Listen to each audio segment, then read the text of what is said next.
Entonces ahí estás en el ambiente natural, en el ambiente abierto, Mauricio. Yo solamente estoy con una pantalla atrás, no estoy en el ambiente que tú estás, envidiable.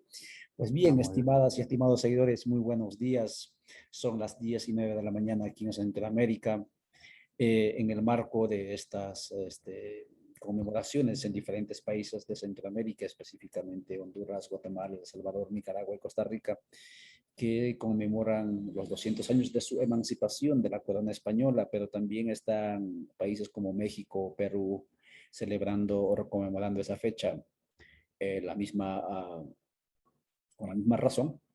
Eh, Hemos estado realizando y estamos realizando diferentes tertulias, conversatorios, aprovechando también esta herramienta de la plataforma digital para conversar, reflexionar con ustedes, estimados seguidores, sobre bicentenario, qué significa, ¿no? Bicentenario de quién, para quién, ¿no? Y hoy tenemos la grata presencia virtual de Mauricio Chaulón. Él viene de la Universidad de San Carlos del área de Historia, y Jaime Chicas, él también de la Universidad de San Carlos, viene del área de Antropología y área social, con quienes vamos a conversar sobre la Universidad San Carlos, que por cierto, estimados seguidores, pues que están fuera de Guatemala, quizás no lo conocen, pero San Carlos es una de las universidades más antiguas, algunos dicen la tercera, no sé, seguramente ellos podrían dar alguna razón, ¿no? Un dato. Y claro, Perú también tiene una universidad más antigua de la región, como es San Marcos, ¿no? Universidades tricentenarias.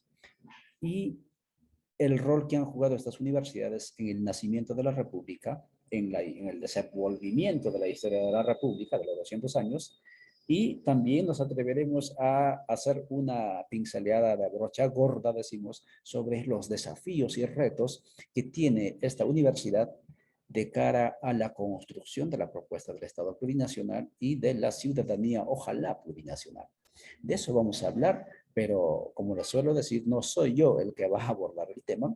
Por eso les decía, siempre agradecemos la presencia de usted al otro lado de la pantalla, y sobre todo el compromiso de mover estos contenidos al otro lado de la pantalla, y agradecemos a nuestros invitados que gentilmente sacan su tiempo, ¿no?, para compartir con usted y con mi persona su conocimiento, y obviamente también reflexionar, ¿no?, construir conocimiento entre todos los que estamos activos. Usted tiene el espacio del chat para plantear sus preguntas, para plantear sus comentarios. Sin más, yo voy a dejar el micrófono para que Mauricio se presente, y luego Jaime, y arrancamos entonces con Mauricio después. Mauricio, por favor, el micrófono y la pantalla es suya. Muchas gracias, Juvenal. Es un gran gusto estar aquí con tu persona, a quien aprecio bastante, y también con Jaime Chicas, amigo, compañero, colega de tantos años, con quien trabajamos juntos los programas transdisciplinares de estudios, también con el doctor Rafael Castillo Taracena, y con quien trabajamos con Jaime, pues el programa Crítica a la Modernidad Capitalista. Y también pues es un gran gusto siempre acompañar a Codeca, que lo hemos acompañado en varios procesos junto con Jaime y otros colegas. Así que es muy importante el que podamos reflexionar el día de hoy sobre este tema, porque la universidad, no solo la Universidad de San Carlos, sino la universidad como institución, no puede quedar fuera de estos análisis críticos, reflexivos y científicos, así como políticos también. Así que muchas gracias por la invitación, Juvenal, y aquí estamos. Muchas gracias, Jaime. A nombre de todas las comunidades en Resistencia, también lo dices, articuladas en el movimiento sociopolítico Codeca. Vamos, por favor, Jaime, con usted.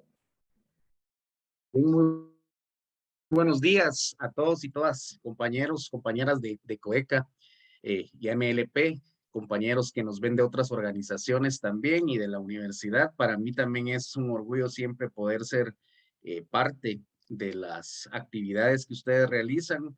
Felicitarte, Juvenal, porque esta práctica que tienes ya desde hace algún buen tiempo, trayendo a muy buenos invitados e invitadas que siempre nos dan luces, ¿verdad?, sobre estas temáticas, estas problemáticas que abordás, que creo yo que abonan bastante para poder ir construyendo un pensamiento crítico, para poder tener también otras perspectivas, ¿verdad?, más allá del discurso oficial. Creo que estos espacios son muy importantes sobre todo también porque nos ven muchos jóvenes, ¿verdad? En las comunidades que a veces pues no tienen el acceso a estas herramientas del pensamiento crítico y que vos llevas a cabo de muy buena manera, ¿verdad?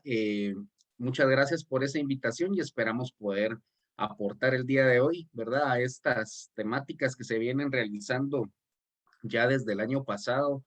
En el caso de nosotros con Mauricio, pues en agosto del año pasado, ya hace un año que iniciamos con una serie de foros también, que en algún momento te vamos a hacer llegar el link para que lo puedas compartir también con todos los hermanos y hermanas de Codeca para que puedan acceder también a otras temáticas sobre el tema del bicentenario y poder compartir también un poquito del trabajo que hacemos con todos y todas. Muchas gracias. Muchas gracias, Jaime. Sí, efectivamente, pensamiento crítico, como dice Jaime, y pensamiento situado, como muy bien lo plantea Mauricio, desde algún lugar de movimientos que tenemos que actuar. Y gracias por vuestra complicidad también en este caminar de los pueblos, en este caso de, que se llama Guatemala. Y claro, lo que estás diciendo y también agradecimiento es mutuo, porque no te lo creas, nosotros también seguimos y yo personalmente sigo también las transmisiones que van haciendo ustedes, ¿no? Mario Roberto, que en este momento está dedicado de salud, pero sí estuvimos siguiendo todo el trabajo que están haciendo ustedes y gracias por ello.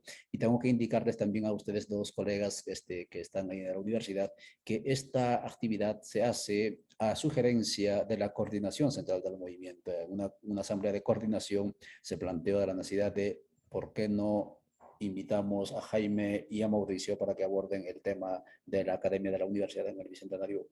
Y entonces, un tanto orgánico también esto y la invitación viene también desde allá. Y obviamente estoy muy satisfecho de contar con vuestra presencia porque siempre aprendo mucho, mucho de vuestras reflexiones y aportes. Mauricio, vayamos al punto. Estimados seguidores, estamos conversando en este canal Pueblo en Red sobre universidad, en este caso San Carlos y la República Bicentenaria de Guatemala.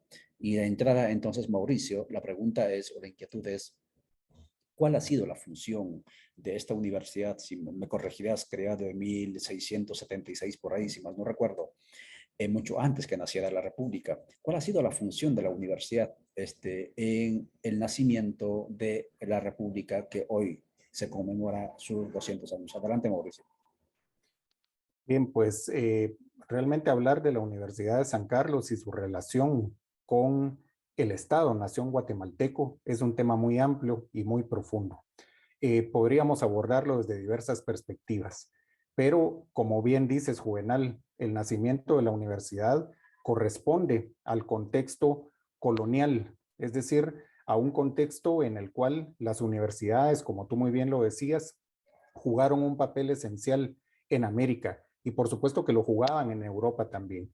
Pero entonces estamos hablando que son los centros de formación de esa intelectualidad necesaria para cualquier tipo de Estado. Y en aquel momento, en el régimen colonial, lo que se está preparando precisamente es ese conocimiento que se necesita para llevar adelante todos los procesos desde todos los campos epistémicos que necesitaba, digamos, el Estado colonial. Sin embargo, la Universidad de San Carlos, como un espacio fundamental, también ha sido un ámbito de disputas, es decir, los distintos grupos de poder han intentado, ¿verdad? Pues dirigir la universidad en sus diferentes épocas, tanto en la época colonial y ahora centrémonos ya en la época republicana, pues precisamente porque ahí es donde se está formando ese sujeto, que es el sujeto que desde la intelectualidad que necesita el Estado, que necesita el sentido de la nación, entonces va a corresponder a ello.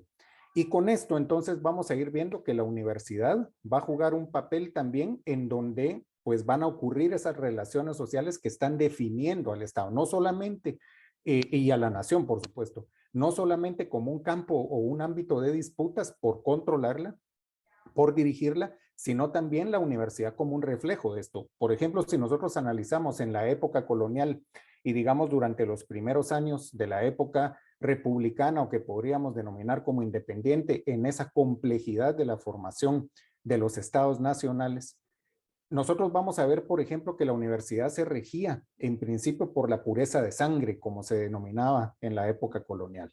Es decir, quienes podían acceder a la universidad, los criollos, por ejemplo, o determinados intelectuales que, amparados por la iglesia, amparados por el mismo Estado colonial, que podían pertenecer a algunos grupos de élite indígenas, podían acceder. Sin embargo, esa pureza de sangre siempre estaba, por supuesto, favoreciendo a los grupos criollos, a los grupos peninsulares, y el papel que jugó la iglesia en el sentido de la conformación del espíritu universitario. Es decir, la iglesia y las órdenes religiosas, ¿verdad?, van a jugar un papel esencial. Pero ya, si nosotros analizamos, por ejemplo, quiénes son estos sujetos que están participando en los movimientos independentistas que se están disputando desde un bloque un poco más conservador en el mismo bloque histórico, pero también estos liberales con pensamientos, digamos, un poco más avanzados para aquel momento y que entonces comienzan las disputas, pero disputas entre élites para intentar de que no sea el pueblo o que no sean los sujetos no permitidos, ¿verdad? Los indígenas, los artesanos, los comerciantes que no pertenecían a esas élites, quienes se vuelvan los dirigentes del movimiento independentista y como lo dice claro el punto 1 del acta de independencia, ¿verdad? Llamamos al jefe político, que en este momento era Gabino Gainza, para que entonces haga la independencia, que la firme, digamos, para evitar las consecuencias catastróficas, dice, en caso la haga el mismo pueblo. O sea, ¿qué es lo que está diciendo? El punto 1 del acta de independencia, desde un principio excluyente, la hacemos nosotros somos como élites los que nos tenemos que poner de acuerdo, unas un poco más conservadoras que otras, ¿verdad? Pero siempre dentro de esa avance de la modernidad capitalista inevitable y de los intereses viendo una España que también estaba pasando por una crisis muy, muy grave desde 1808. Y en ese sentido, entonces, ¿quiénes son esos sujetos que están firmando el acta de independencia, que se están poniendo de acuerdo en consensos, en pactos de élites, ¿verdad? Y que van a participar también como los constituyentes cuando falle, digamos, la anexión a México y cuando toda esa planificación un poco más conservadora, sobre todo girando alrededor del clan Aycinena, se venga abajo, ¿verdad? Pues entonces, esos constituyentes para la República Federal de Centroamérica, como aquellos firmantes del Acta de Independencia, van a provenir muchos de ellos de la Universidad de San Carlos. Es decir, por ejemplo, clérigos con un pensamiento liberal muy avanzado para aquel momento, como por ejemplo Matías Delgado, Simeón Cañas, por ejemplo, Fernando Antonio Dávila, ¿verdad?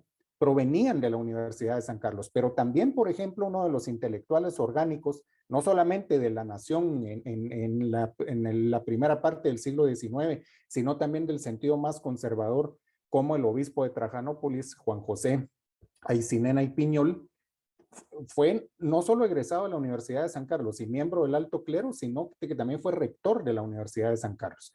Es decir, el papel de la universidad en ese contexto de la construcción y configuración del Estado-Nación es un papel medular, es un papel esencial. Porque si, por ejemplo, analizamos a un José Cecilio del Valle, ¿verdad?, que había sido uno de los estudiantes más aventajados de la universidad a finales del siglo XVIII, ya dentro de ese contexto de las reformas borbónicas y de la reforma universitaria, vemos, por ejemplo, que sus tesis las hizo sobre Isaac Newton y Benjamin Franklin, por ejemplo, ¿verdad? Es decir, hay un pensamiento liberal ahí bastante avanzado, pero siempre estamos hablando de élites donde no están los pueblos indígenas, donde no están las mujeres, por ejemplo, y donde no están tampoco los artesanos, los comerciantes mestizos, digamos, de condiciones económicas más bajas, ¿verdad?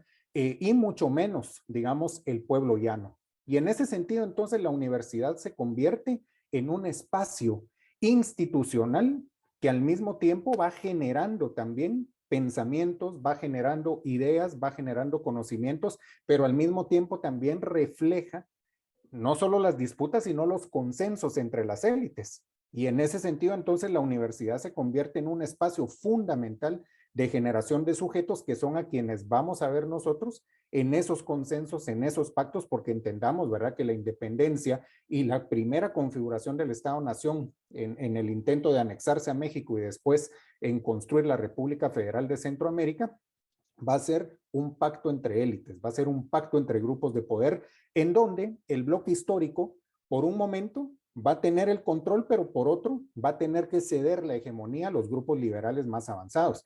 Y dentro de todos los grupos, siempre la intelectualidad formada en la universidad va a tener un papel importante. Muy importante lo que nos acaba de contar Mauricio, claro. Estimado seguidores, si usted recordará, ¿no? Que si esto es así, ¿no? Cecilio del Valle, por ejemplo, uno de los intelectuales, ¿no? De lo que fue la República Federal y lo que sería, digamos, la República Naciente de Centroamérica, fueron los que en buena medida abonaron, ¿no?, al nacimiento de la República, en este caso de Guatemala y el resto de las repúblicas centroamericanas. La pregunta siempre queda esto, ¿qué orientaciones teóricas, qué formación recibían en esa universidad? ¿Sí? Entonces, yo entiendo que esto no es necesariamente historia, pero sí de repente Jaime nos puede ayudar en ello. ¿Cuál era la orientación teórica, filosófica que la Universidad de San Carlos impartía en ese momento de cuando estaba surgiendo la República Centroamericana? Adelante, por favor, Jaime, y luego también con lo mismo nos pueda ayudar también Mauricio, segurísimo que sí. Sí, muchas gracias, Juvenal. Bien, yo creo que aquí habría que retomar mucho de lo que Mauricio ya nos adelantaba, y es el papel que ha jugado la universidad como uno de los actores políticos también, no solo académicos, ¿verdad?, en la conformación de este Estado-Nación. Y una de las cuestiones centrales es, digamos, que la universidad no siempre fue una universidad popular, ¿verdad? Esa es una cuestión, uno de los puntos centrales también a discutir en este espacio, ¿verdad? En ese momento, digamos, en sus primeros albores, la Universidad de San Carlos era un espacio para la formación y construcción de conocimiento desde las élites, ¿verdad? Del bloque histórico, a donde llegaban, digamos, las familias, los hijos de las familias más renombradas. Y digo hijos porque, como ya bien mencionaba Mauricio, estamos hablando de una élite blanca, ¿verdad?, criolla, cristiana, ocupada por hombres, ¿verdad?, precisamente, que se encargaban de formarse eh, en las carreras que iban a ser parte, digamos, de la estructura del Estado-Nación guatemalteco y de la institucionalidad más importante. Digamos, estamos hablando de la Facultad de Medicina, estamos hablando de la Facultad de Derecho, de los estudios sobre economía, ¿verdad? Es decir, era una universidad que lo que se planteaba era formar a los cuadros, ¿verdad?, que iban a ocupar luego entonces la conducción del Estado-Nación guatemalteco. Y en el marco, digamos, de lo que se conmemora hoy en día, el miércoles, para ser precisos, que celebra el grupo dominante y que nosotros no celebramos, sino que es objeto de un análisis profundo y crítico, es el marco en el que se va a construir una forma estatal, la forma más moderna, ¿verdad?, de forma estatal, que era el Estado-Nación. Y un Estado-Nación, ¿qué es lo que significaba? Es decir, un territorio, al referirse al Estado, miremos estas dos palabritas, ¿no?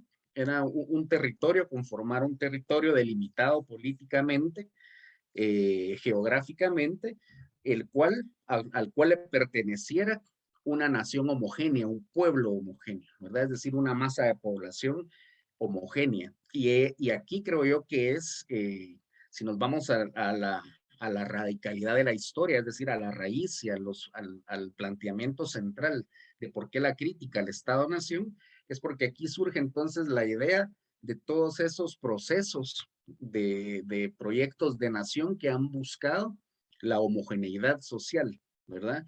Y que uno de los planteamientos centrales era desindianizar ¿verdad? No solo Guatemala, sino Latinoamérica, porque en este marco, como mencionabas al principio en tu pregunta, digamos, ese liberalismo, ese paradigma filosófico de pensamiento que está permeando, digamos, todos los procesos independentistas en Latinoamérica, ¿verdad? Que es todo ese proceso que se quiere adoptar de los procesos de conformación de los Estados-nación europeos, y bajo este paraguas de liberalismo, aquí lo que se planteaba es que lo que necesitamos para poder progresar, para poder entrar, digamos, a ese estado moderno, era eliminar cualquier tipo de problemática o lastre, ¿verdad? Como lo pensaban las élites en este momento, que no permitieran a una sociedad modernizarse y que no permitieran a este nuevo estado anclarse a las nuevas dinámicas económicas que en este momento ya eran las primeras formas de expansión capitalista,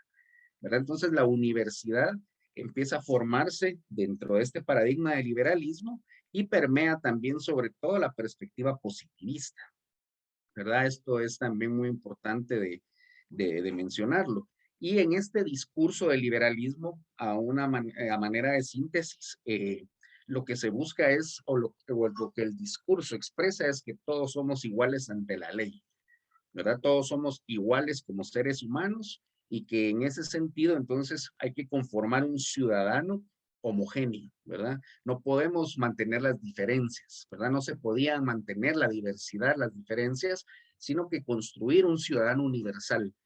Y en función de esa premisa teórica, pues se va a trasladar el pensamiento, digamos, que se está construyendo desde la Universidad de San Carlos, y se va a trasladar materialmente, digamos, con las personas que ocupaban los puestos y los cargos específicos de gobierno, esta idea a las instituciones, ¿verdad? Entonces, este Estado-nación va a luchar siempre por la construcción de esa homogeneidad y su camino por lograrlo en el plano ya político, en el plano de la práctica, va a atacar siempre, ¿verdad?, a la diversidad. La diversidad siempre va a ser vista como un lastre, la diversidad va a ser siempre vista como un atraso, y entonces nuestra forma de organización histórica y política en Guatemala, lo que denominamos el Estado-Nación guatemalteco, va a nacer, ¿verdad?, con ese germen de eliminar al otro, de negar al otro, ¿verdad?, de criminalizar al otro, en tanto este otro no acepte, digamos, esa ciudadanía y esas características del deber ser que el Estado le está imponiendo, ¿verdad? Entonces, aquí tenemos un problema de raíz nosotros, ¿verdad? Dentro de este contexto político, dentro de esta forma de organización estatal, nunca vamos a poder desarrollarnos todos esos otros que quedamos fuera del proyecto, o todos esos otros que somos vistos como el lastre, como el problema, ¿verdad? Es decir, aquí se invisibiliza una élite que es la que realmente ha sido la responsable de que no haya un desarrollo social, humano en el país, y se le traslada, digamos, la culpa a esa diversidad, ¿verdad? La culpa la tienen los otros, ¿verdad? Porque no quieren adaptarse a esa ciudadanía modelo que el liberalismo está proponiendo, ¿verdad? Entonces, este va a ser, digamos, como a grandes rasgos, el marco en el que se están formando estas élites en la Universidad de San Carlos en este momento histórico. Y hasta el día de hoy, pues esto se ha ido transformando, ¿verdad? Sabemos que el poder nunca lo han perdido, sino simplemente lo han ido adaptando, transformando, de manera de poder salirle al paso a las luchas de reivindicación que históricamente van apareciendo, y simplemente han ido transformando las estrategias, las políticas, ¿verdad? Eh, los planes de nación que han tenido, pero la idea central se ha mantenido siempre en la homogeneidad, ¿verdad? En homogenizar y en eliminar esa diversidad que no ha sido vista como una posibilidad, como una riqueza, sino como un problema centralmente, ¿verdad? Excelente las ideas que nos dejas, Jaime. Sí, estimados seguidores, estamos hablando sobre la Universidad San Carlos en el origen de la República Bicentenaria de Guatemala. Y claro, lo que nos está diciendo Jaime y también lo que acaba de decirnos Mauricio es que la Universidad San Carlos es hijo de su tiempo. Es una universidad creada para la reproducción y la ampliación del pensamiento colonial español, ¿sí? Y el pensamiento colonial español estuvo sustentado como cualquier proyecto político de ese tiempo, y eso vamos a ver después si también de este tiempo, en la racialización, ¿sí?, de las relaciones sociales. Y en ese tiempo, en ese sentido, entonces, para ir cerrando este punto, para los dos va la pregunta, porque claro, dijimos que va a una tertulia esto, las políticas eugenésicas que se intentaron implementarse en diferentes momentos de la historia de Guatemala, tendrían entonces, digamos, un sustento que en algún momento se habría generado desde la Universidad de San Carlos, políticas eugenésicas en el sentido de esto de quitar, como lo que decía Jaime, ¿no?, desde una perspectiva antropológica, quitar biológicamente y culturalmente a los indígenas de este continente, en este caso de este territorio, con la finalidad de garantizarnos la modernización del país. Ese pensamiento habría tenido enraizamiento intelectual, digamos, en la Universidad de San Carlos, por un lado, y por otro lado, si acaso en ese momento también ya estuvo presente, o en algún momento, esta tendencia del darwinismo social, ¿sí? Claro, porque ahí tenemos que ver, por ejemplo, uno de los documentos que leí que me llamó la atención, por ejemplo, la tesis de licenciatura de Asturias, por ejemplo, del Premio Nobel, ¿no?, sobre, que planteaba justamente esto, lo que está diciendo Mauricio, ¿no? Digo, perdón, Jaime.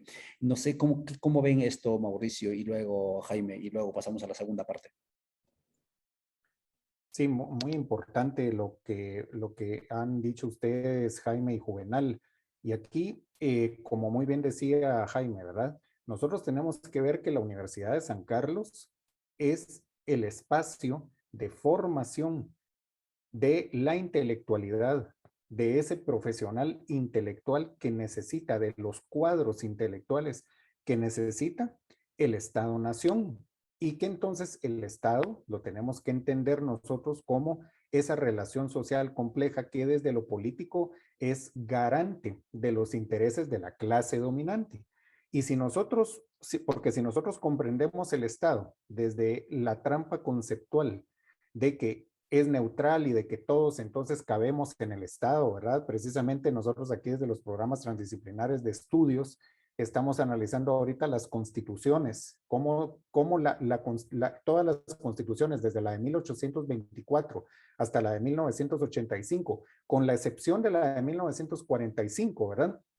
Que incluso tiene sus limitantes, pero nos muestra que sí, estaba dirigida a la construcción de un sujeto democrático, quebrando la hegemonía histórica del sujeto oligarca como ese sujeto dirigente y dominante, perdón, y que le da sentido de control al Estado y a la nación, pero solamente, digamos, es esa constitución la única que plantea otro tipo de sujeto.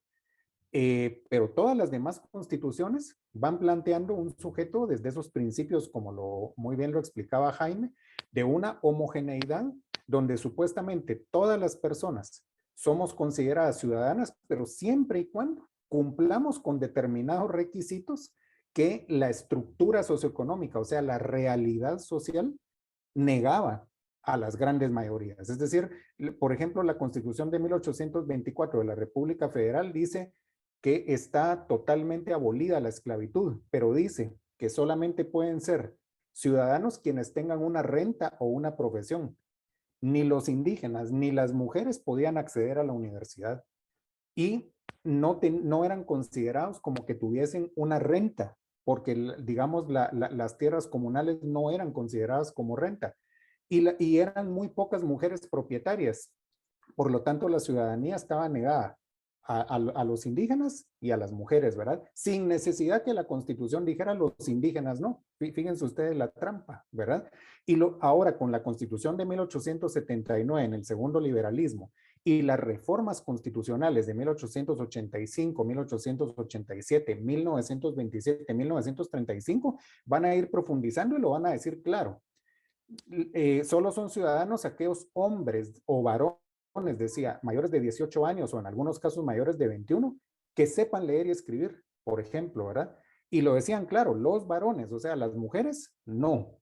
Y como la mayoría de sujetos indígenas no sabían leer y escribir en el alfabeto, en el idioma español, porque decían, la educación es laica, gratuita y obligatoria, decía la Constitución, pero la escuela más cercana, por ejemplo, de una finca donde estaban, digamos, en relaciones de trabajo de servidumbre, muchas comunidades indígenas, quedaba, por ejemplo, a 100 kilómetros, ¿verdad? Entonces era imposible que las personas pudiesen ir a estudiar, materialmente imposible, ¿verdad? Por lo tanto, son ciudadanías negadas. Entonces, en esta pregunta ya concreta, digamos, sobre la universidad y sobre las políticas culturales, cuando nosotros analizamos quiénes son quienes están pensando desde teorías, conceptos, ¿verdad?, sobre el sujeto social, sobre esos sujetos, digamos, desde una sociología primaria, podríamos decirlo de esa manera, ¿no?, que viene directamente de Europa y posteriormente va a venir, por ejemplo, de los Estados Unidos, ¿verdad?, ya en la primera mitad del siglo XX, nosotros vamos a ver que estos sujetos que están pensando intelectualmente desde el Estado son sujetos que han estudiado en la Universidad de San Carlos, que es la única institución en aquel momento, ¿verdad?, que es la garante de la formación de esa intelectualidad que necesita el Estado, y sobre todo desde el derecho, ¿verdad? Es decir, solo habían 3 facultades: la facultad de Derecho, la facultad de Medicina y la facultad de Ciencias Naturales y Farmacia. Entonces, ahí estaba total y absolutamente ya delineado qué tipo de intelectual era el que se requería. Entonces, desde el derecho se consideraba, desde esa lógica del positivismo, ¿verdad?, que es conocimiento positivo, que es conocimiento demostrable desde esas lógicas de los epistemes de la modernidad capitalista, ¿verdad?, aquel que pueda centrarse en el llamado derecho positivo. Entonces, en aquel momento, ¿quiénes están pensando las categorías culturales, las categorías sociológicas, ¿verdad?, las categorías jurídicas? Las están pensando los abogados que se están formando en la Universidad de San Carlos. Es decir, si nosotros analizamos todas las tesis, ¿verdad?, que se están construyendo, digamos, en el segundo liberalismo, ya en la segunda mitad del siglo XIX y en las primeras décadas del siglo XX, ¿verdad?, van a tener toda, digamos, la influencia del derecho positivo, y una influencia que viene dado desde las teorías que son eminentemente eurocéntricas, desde esas teorías evolucionistas, por ejemplo, ¿verdad?, desde las teorías civilizatorias, y si a eso le adicionamos la ideología, por ejemplo, liberal clásica, si a eso le adicionamos la ideología de la blanquitud, entonces vamos a ver nosotros que todo el conocimiento va a venir a legitimar lo que el Estado, nación necesita en aquel momento. Y también hay que sumarle algo muy importante: el hecho de que cada gobernante del segundo liberalismo en Guatemala, es decir, desde Justo Rufino Barrios hasta Jorge Ubico, le va a inyectar su propio sentido de intereses. Entonces, por ejemplo, en el caso de José María Reina Barrios o de Manuel Estrada Cabrera, por ejemplo, sobre todo en el cabrerismo, esta dictadura de 22 años, de 1898 a 1920, vamos a ver la inserción de un pensamiento ilustrado, llevado, digamos, ¿verdad?, al ámbito de la cultura,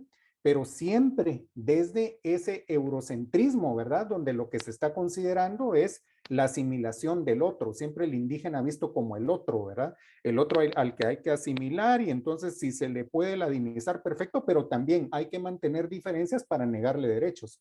Es una contradicción, por eso es también el título de la tesis de Miguel Ángel Asturias, que si bien es cierto, es una tesis muy discutible y que la tenemos que seguir discutiendo, y es una tesis en donde por supuesto hay racismo, ¿verdad?, pero Miguel Ángel Asturias ya plantea algo que es muy importante. Está diciendo, a ver, ¿será que el problema es el indígena en sí mismo, como se ha venido construyendo esa idea? ¿O el problema es el sistema que lo está negando, verdad? ¿Qué no le ha dado el sistema al indígena? Entonces, por eso es un problema para el mismo sistema, porque el mismo sistema tiene esta contradicción. Fíjense ustedes, esto es muy importante, ¿verdad? Los intelectuales del sistema están diciendo, bueno, si nosotros aceptamos las diferencias, tenemos que darle derechos al indígena, ¿verdad? Y no queremos darle derechos. O sea, el sistema no le quiere dar derechos al indígena, porque si le da derechos al indígena, el reglamento de jornaleros que los obligaba a estar trabajando, ¿verdad?, de manera forzosa en las fincas, en la economía agroexportadora, en la producción directa, tendría que haber sido eliminado. Y si entonces se le asimila, digamos, como ladino, también es un problema, porque entonces va a tener derechos, ¿verdad? Entonces, el mismo sistema es contradictorio y tarde o temprano, digamos, esas situaciones contradictorias van a salir a flote, que es, digamos, lo que ocurre en el proceso revolucionario, ¿verdad? Lo que pasa es que el proceso revolucionario, pues yo tengo la hipótesis de que no se le permitió terminar y entonces no se pudo concretar ese sujeto democrático, ¿verdad? Sin embargo, para terminar aquí mi alocución, yo diría que todas estas políticas que la intelectualidad orgánica, sobre todo el segundo liberalismo, ¿verdad?, va a aplicar directamente en lo constitucional y en todos los demás decretos, ¿verdad?, tienen que ver con todo un episteme que viene y que esto lo ha trabajado muy bien Jaime en muchísimos artículos, ¿verdad?, que recomiendo su lectura y están colgados en las páginas de nuestro Instituto de Investigaciones, vienen directamente de todas estas corrientes sociológicas, culturalistas, ¿verdad?, que tienen que ver con un pensamiento eurocéntrico, un pensamiento evolucionista, un pensamiento eugenésico. Es decir, nosotros no podemos desligar la producción de conocimiento con la intelectualidad orgánica en la aplicación de políticas, ¿verdad? Entonces nosotros vemos a todos los intelectuales orgánicos del segundo liberalismo, pasaron por la universidad, sobre todo por la Facultad de Derecho. Fueron estudiantes de Derecho, la mayoría graduados de Derecho y al mismo tiempo profesores de la universidad, ¿verdad? Entonces esto es muy importante, el papel de la universidad, pues articulado a la aplicación de estas políticas, ¿verdad? Definitivamente, contradicciones destructivas, diríamos, dentro del mismo sistema que nos plantea Mauricio. Vamos, por favor, Jaime, contigo. Sí, muchas gracias. Sí, para darle continuidad a lo que ya nos mencionaba Mauricio. Y aquí es importante ver, digamos, lo importante de tu pregunta, Juvenal, es que sí, la universidad ha tenido un peso bastante importante, digamos, en cómo se han dado y se han desarrollado las políticas estatales, ¿verdad? En Guatemala, pero no solo es en una vía, digamos, ¿verdad? No solo es la universidad la que imprime, digamos, o va dictando el paso de estas políticas, sino que es en doble vía, ¿verdad? Porque a la vez también los políticos, digamos, el bloque histórico dominante también le va imponiendo una agenda a la universidad sobre qué es lo que le interesa. Porque en la construcción de este proyecto de Estado-Nación implica que tenemos que tener ese tanque de pensamiento, ¿verdad? Que vaya dándole sustento, digamos, al Estado-Nación. Entonces, para eso tenemos nuestra universidad ahí, ¿verdad? La universidad que apoye en ese pensamiento. Y aquí uno de los grandes problemas, digamos, entre comillas, era, bueno, si a un Estado le corresponde una nación, ¿verdad? ¿Cómo logramos eso? ¿Verdad? ¿Cómo hacemos eso? Y ahí se pone a la universidad a trabajar en ese sentido.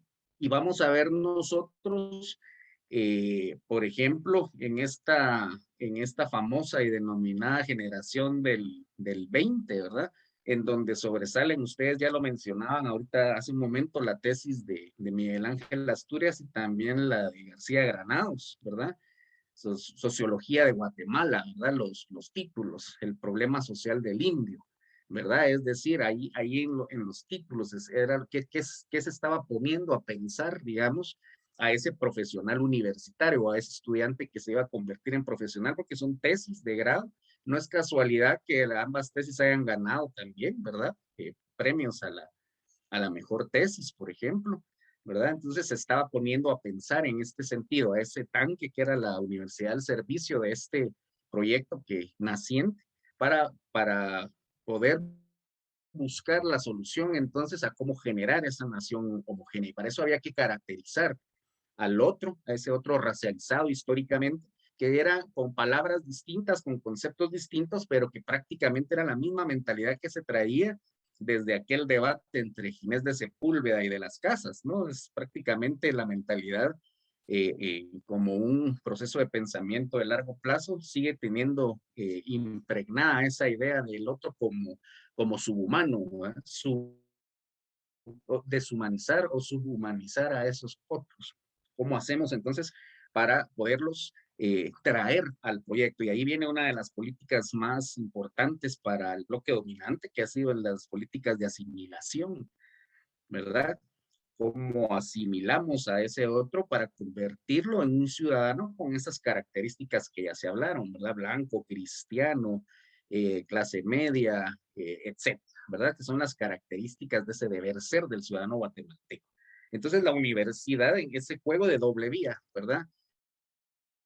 Propone las ideas, pero también a petición, digamos, de las necesidades que el proyecto estatal político va imprimiendo.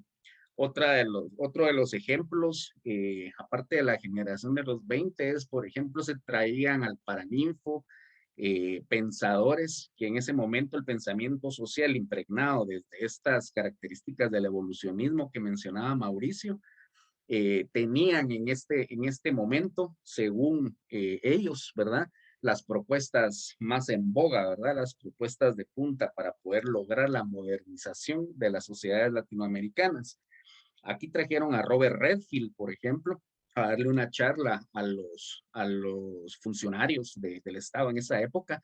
Recuerden, para quien no conoce a Robert Redfield, era un antropólogo, ¿verdad? Que era uno de los más influyentes en el área de Mesoamérica, norteamericano, de la famosa Escuela de Chicago, ¿verdad? Que tenía una propuesta del continuum folk urbano.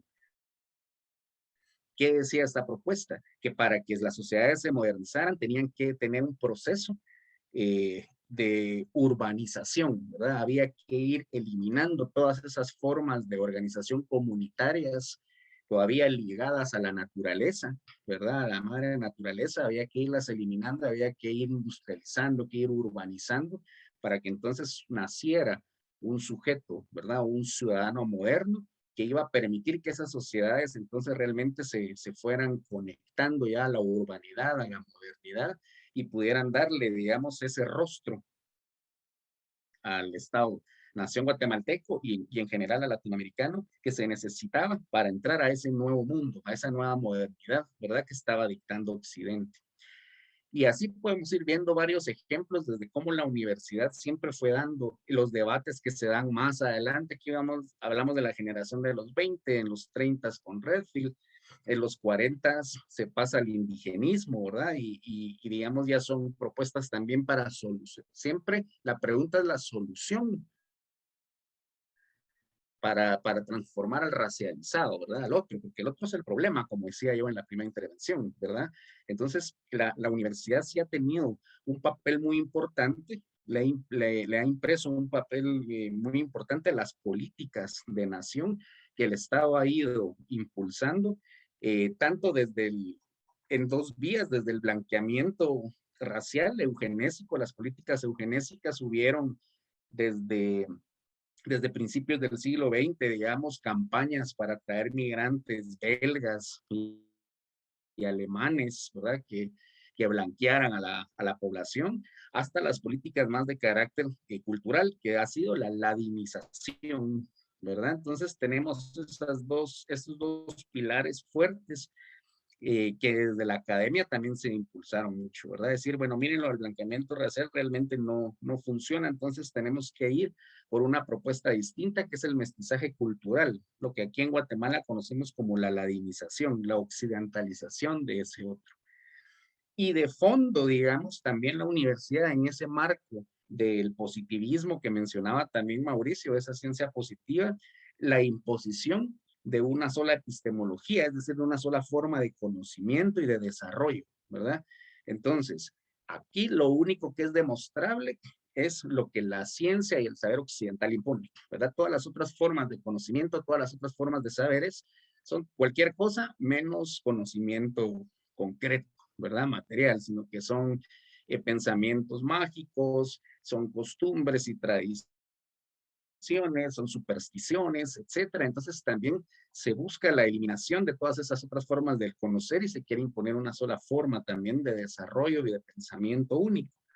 Entonces la universidad va amalgamando, digamos, todas estas cuestiones, ¿verdad? Desde los planteamientos filosóficos que mencionamos de último, los insumos también materiales políticos para poder lograrlo a partir de instituciones creadas para eso, como el Instituto Indigenista,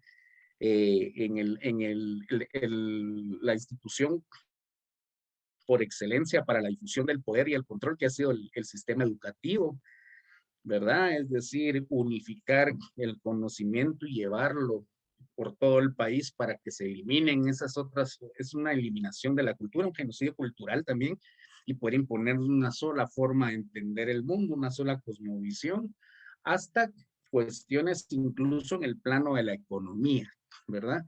Y aquí para terminar, breve por el tiempo también, hay que ver que hay dos cuestiones en este discurso del liberalismo y lo que la universidad proponía. Está el rostro que quiere presentar el Estado hacia lo externo, ¿verdad? En ese plano de la hegemonía internacional, y está el interés hacia lo interno, ¿verdad? Porque es un discurso hacia afuera que lo que busca es presentarle a los otros estados latinoamericanos que Guatemala está trabajando, está avanzando en la construcción de un Estado-nación homogéneo, ¿verdad? Es decir, en donde todos van a tener las mismas libertades, es decir, todo este planteamiento de liberalismo, donde todos van a convertirse en ciudadanos y van a acceder a los mismos derechos, etcétera.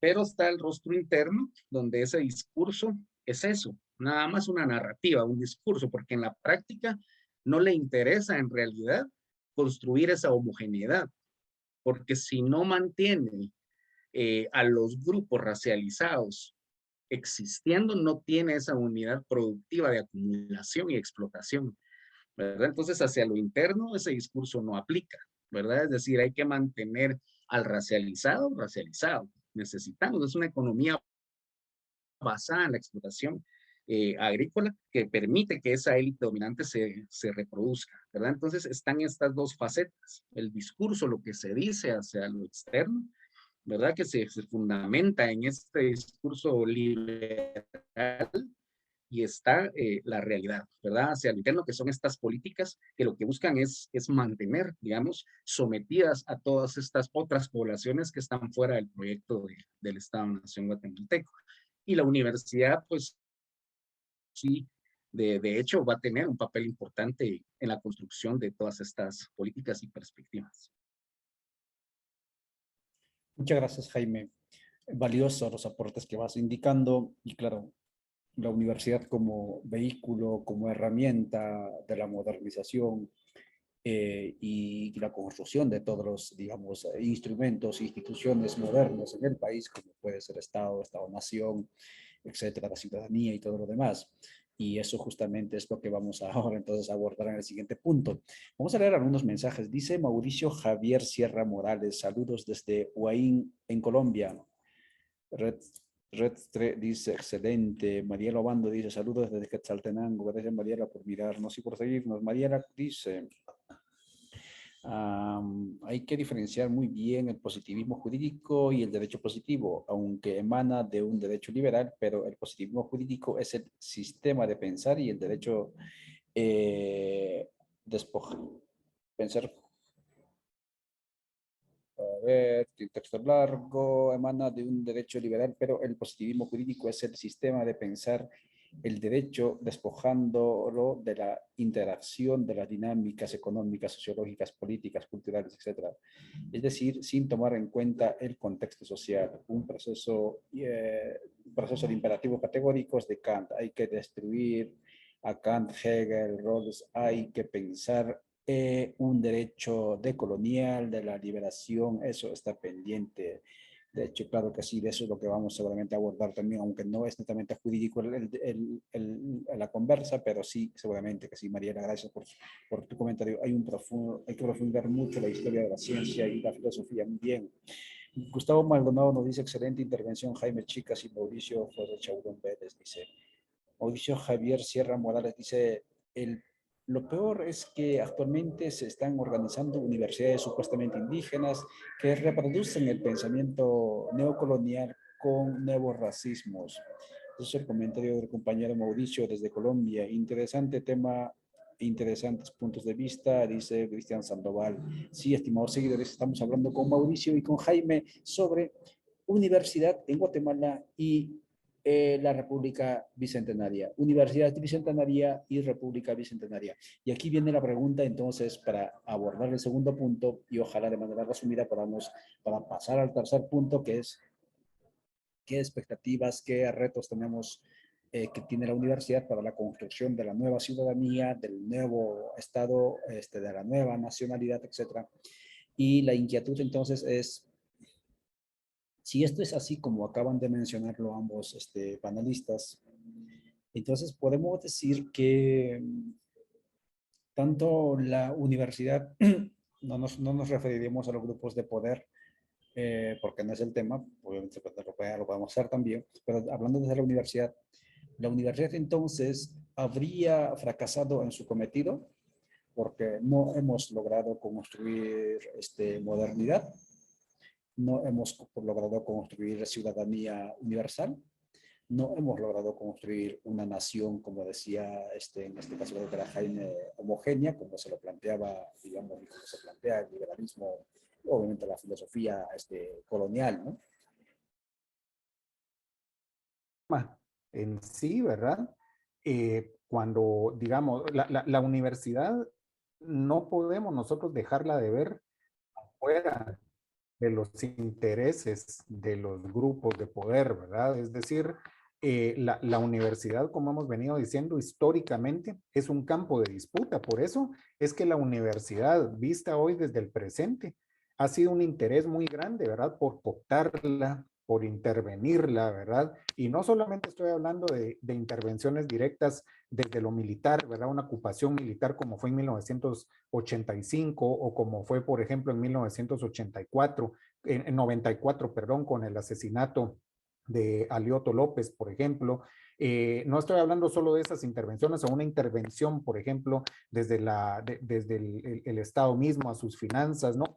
Sino que es una intervención mucho más preocupante, que es precisamente lograr que cuadros, digamos, corruptos, que cuadros que están directamente afiliados al sistema, ¿verdad? Van quebrando el movimiento estudiantil, van quebrando, digamos, la producción de un conocimiento crítico, ¿verdad?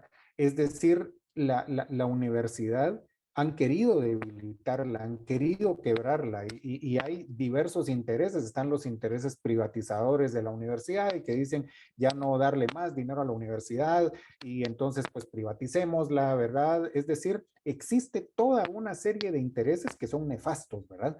Pero que responden directamente al sistema. Entonces, la universidad como un campo también de generación de conocimiento tenemos que verla de manera dialéctica. Y así, digamos, como hay una intelectualidad orgánica histórica en los diferentes momentos que ha generado los conocimientos, los epistemes, ¿verdad? Necesarios para ese funcionamiento del Estado-Nación y que lo va legitimando y que le va dando forma jurídica, forma filosófica, ¿verdad? Es decir, en todo el plano de la superestructura. También ha habido un pensamiento crítico, también ha habido, digamos, un pensamiento incluso contrahegemónico, ¿verdad? También esa dialéctica del conocimiento ha permitido discutir, ha permitido debatir, ha permitido, digamos, reflexionar discusiones muy profundas acerca de cuál es el papel de la universidad. Entonces, por ejemplo, yo no me atrevería a decir si realmente la universidad ha fracasado, digamos, como tal en eso, porque la universidad es un campo de disputas muy fuertes. Nosotros podemos ver que el trabajo, digamos, de epecistas de todas las carreras de la Universidad de San Carlos, ¿verdad? Lo que pasa es que a veces se ve un poco más en carreras como medicina, como trabajo social, como agronomía, por ejemplo, ¿no? Pero todos los epecistas y todas las epecistas de las diferentes carreras de la Universidad de San Carlos han hecho un trabajo sumamente importante. Las y los profesionales, ¿verdad? Egresados y egresadas de la Universidad de San Carlos, ¿verdad? Tenemos relevancia. Lo que pasa es que tenemos que ver las relaciones sociales en las que estamos inmersos e inmersas, ¿verdad? Y en ese sentido, entonces, no podemos garantizar que todo o toda profesional egresado o egresada de la Universidad de San Carlos va a estar, digamos, al servicio de las luchas sociales, al servicio de la transformación, digamos, de la sociedad, al servicio, por ejemplo, de las necesidades de los pueblos, ¿verdad? No podemos asegurarlo, no podemos garantizarlo. Hay un mural muy famoso, ¿verdad? En la universidad, en donde está ahí, ¿verdad? Dibujado, pintado, una figura ahí de un sujeto, ¿verdad? Que es como un militar y al mismo tiempo un finquero, ¿verdad? Que está con un látigo y con las botas militares y de finquero, ¿verdad? Y que dice, estudiante, sospecho que te vas a graduar de explotador, ¿verdad? Es decir, no podemos garantizar que todas las personas egresadas de la universidad van a tener esa conciencia social, esa conciencia histórica. Sin embargo, la universidad ha tenido un papel relevante en ese sentido, ¿no? Vamos a ver cuántas personas, por ejemplo, no han sido asesinadas, desaparecidas, perseguidas, ¿verdad? Perteneciendo a la Universidad de San Carlos. Y la evidencia es, nuevamente voy a esto, ¿no? Los intentos hasta la fecha, ¿verdad? De mantener a la universidad quebrada, mantenerla debilitada, ¿verdad? Mantenerla sumida en una zozobra, en una incertidumbre con intereses muy comprometidos precisamente con ese poder real del sistema socioeconómico, estructuralmente hablando, no solamente de ciertos grupos del Estado. Y en ese sentido, entonces, digamos, la universidad sí tiene un compromiso histórico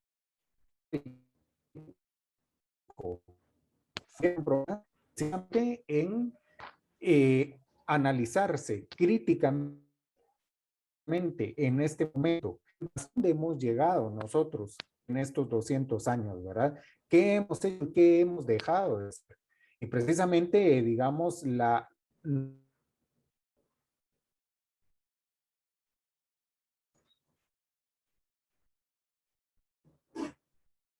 no solo la democratización de la universidad, las epistémicas que ya son fundamentales, ¿verdad? De las reformas, proyectos de reforma universitaria, pero estos proyectos de reforma terminan siendo cooptados, digamos, por esas relaciones de poder que la universidad como un microespacio es reflejo de ese macroespacio, ¿verdad? De lo que ocurre a nivel social. Entonces, en ese sentido, yo diría que la Universidad de San Carlos, más que pensar si ha fracasado, digamos, en eso, es pensar cuál ha sido ese desarrollo histórico. Porque si nosotros analizamos quién es la única institución que en este momento está planteando un pensamiento crítico, reflexivo, contrahegemónico a nivel de las universidades del país sobre el Bicentenario, bueno, la Universidad de San Carlos está a la cabeza, ¿verdad? Y también ahí, por un lado, la Universidad Rafael Landívar haciendo ciertos esfuerzos, la Universidad del Valle haciendo otros esfuerzos, ¿verdad?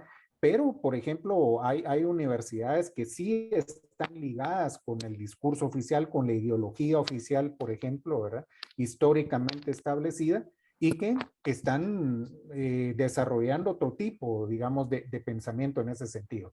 Entonces, más que pensar si ha sido un fracaso o no, porque para las élites, digamos, en muchos momentos la universidad no ha sido un fracaso, al contrario, ¿verdad? O sea, la universidad ha generado lo que, digamos, ha necesitado. Posiblemente ellas sí la verían como un fracaso cuando ven una universidad contestataria, una universidad crítica, ¿verdad? Y ahí nosotros no la vemos como un fracaso, al contrario. E independientemente incluso, porque lo que voy a decir es objeto de discusión, por supuesto, pero independientemente cuál ha sido el momento histórico que estemos analizando, lo que sí es claro, digamos, es que la universidad ha jugado un papel histórico fundamental. Es decir, la construcción, digamos, de conocimiento ha sido fundamental. Ahora, eso sí, y quisiera con esto cerrar mi intervención, la universidad, siendo autocríticos,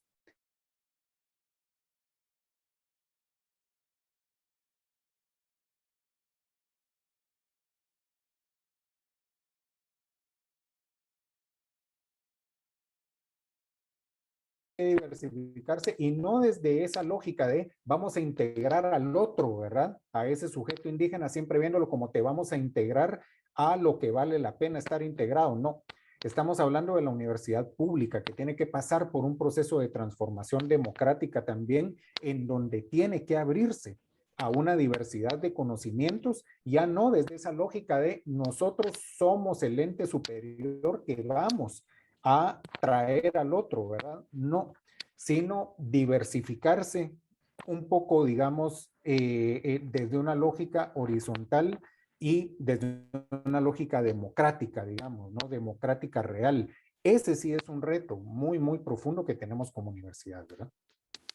Muchas gracias, Mauricio, sobre todo por traernos al debate este elemento de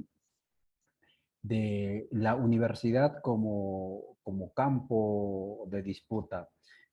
Considero que es fundamental ello. La pregunta que yo hacía era más en relación a esta, digamos, este poder, ¿no?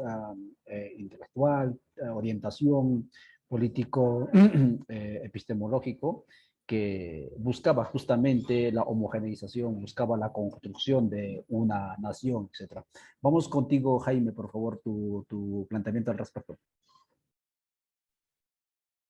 Sí, gracias a ambos. Sí, en lo que coincido perfectamente, que es Juvenales en esto que trae Mauricio, entender la universidad como un campo de lucha, un campo de disputa, es un espacio hegemónico también, ¿verdad? Que ha estado siempre en disputa. Y entonces ahí la respuesta, yo coincido con Mauricio en que es compleja, ¿verdad? Porque hemos venido hablando de un proceso de construcción del Estado-Nación y el papel que la universidad ha jugado en este proceso. Y también va a depender del momento histórico en que se analice, porque a partir de entonces de la década de los 40 y sobre todo en los 50 que se da el quiebre, ¿verdad?, del proceso de la revolución de octubre del 44, la universidad va a tener otra perspectiva, ¿verdad? La universidad se va a convertir en un espacio también de una universidad popular con un rostro distinto, ¿verdad? Pero en el que siguen existiendo una diversidad de sujetos, ¿verdad? Que están disputándose a la universidad. Por un lado van a estar las personas que quieren que continúe la universidad siendo lo que venía siendo, ¿verdad? Una institución en función de los requerimientos del bloque histórico dominante, ¿verdad? Y en ese sentido, pues diría yo que no fracasan del todo, ya lo mencionaba Mauricio, ¿verdad? Porque logran instalar una mentalidad, logran instalar imaginarios dentro de la sociedad que reproducen la idea de la racialización de los otros, que reproducen la necesidad de la homogeneidad social como la única forma de la modernidad, etcétera. Y en ese sentido, digamos, sí hay un triunfo, digamos, en el papel que ha jugado la universidad.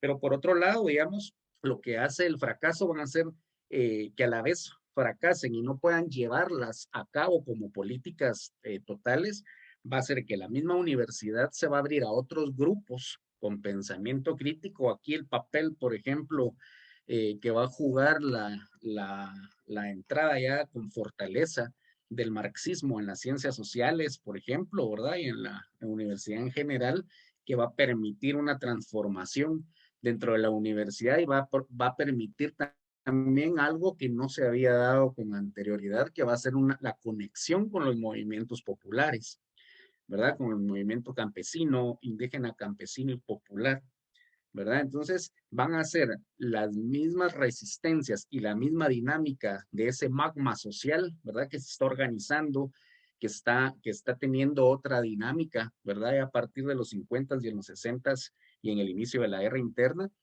que van a ser los mismos grupos sociales los que no van a permitir, digamos, que estas propuestas históricas que venían construyéndose en función de lograr ese Estado-nación como proyecto del bloque dominante, lleguen a culminarse de una manera total, ¿verdad? Hay un quiebre ahí.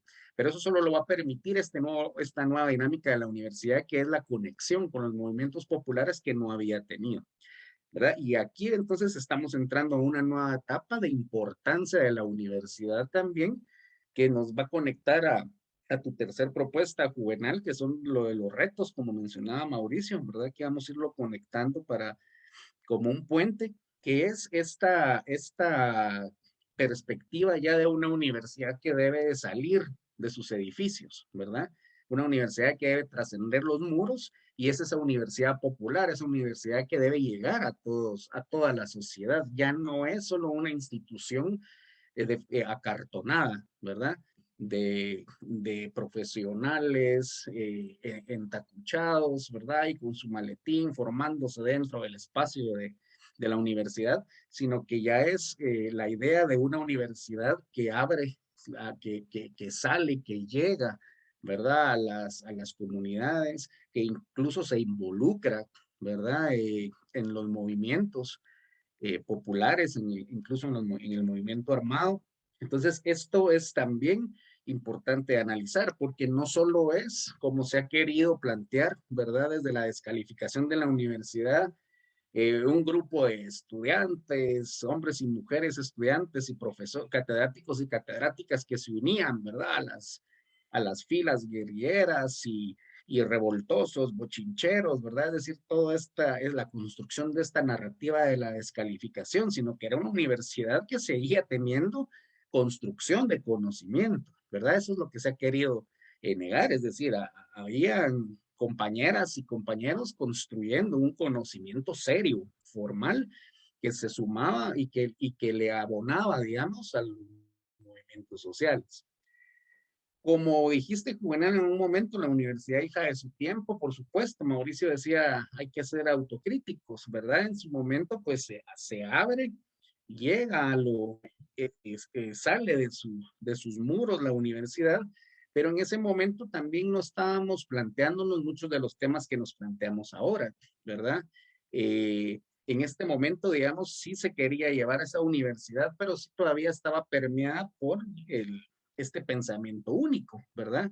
Creo que hasta muy recientemente, con aportes desde el movimiento social a la universidad, que eso es algo que importante que hablemos también ya en el último bloque, cómo la universidad se retroalimenta, ¿verdad? De los movimientos indígenas campesinos de toda la región latinoamericana y de otros espacios geográficos, en empezar a romper esa idea de lo monoepistémico, ¿verdad? Del eurocentrismo.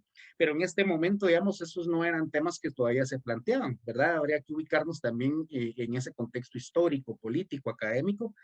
Entonces, la universidad creo yo que sí aporta bastante, ¿verdad? Y uno de los grandes aportes va a ser, como decía yo al principio, una ruptura también del positivismo y la posibilidad de empezar a entrar a otras perspectivas desde las teorías críticas, ¿verdad? Empezar a revisar a otros autores, digamos, el papel tan importante que tuvo la Escuela de Frankfurt, por ejemplo, ¿verdad? El retomar a Gramsci, ¿verdad? A Marx y a Gramsci, Rosa Luxemburgo, es decir, el papel que empiezan a tener otras autoras y autores, ¿verdad? Desde el pensamiento crítico en la universidad y la ruptura que se da a lo interno entonces de la reproducción del positivismo como única forma de hacer ciencia, de construir conocimiento, ¿verdad? Es decir, sigue habiendo hasta el día de hoy, ¿verdad? Porque hay que decirlo, en la universidad esa perspectiva, ¿verdad?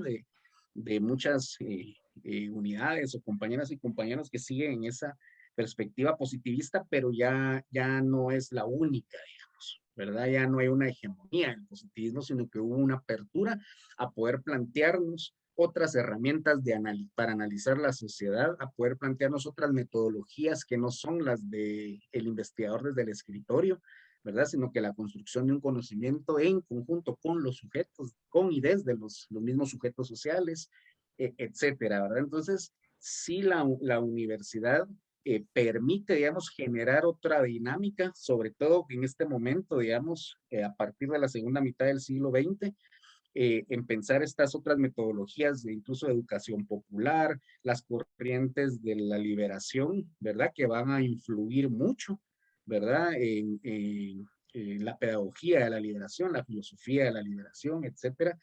La teoría de la dependencia, ¿verdad? Que se va a originar en Chile, enriquecer en Brasil, digamos, va a tener un verdadero carácter de universidad, ¿verdad? De pensamiento diverso, ¿verdad? Entonces, esa ruptura, creo yo, que va a permitirle a la universidad entrar a otra dinámica que va a tener un papel muy importante en muchos de los movimientos, incluso que hoy tienen la legitimidad de movimiento contrahegemónico, ¿verdad? Realmente tienen propuestas contrahegemónicas.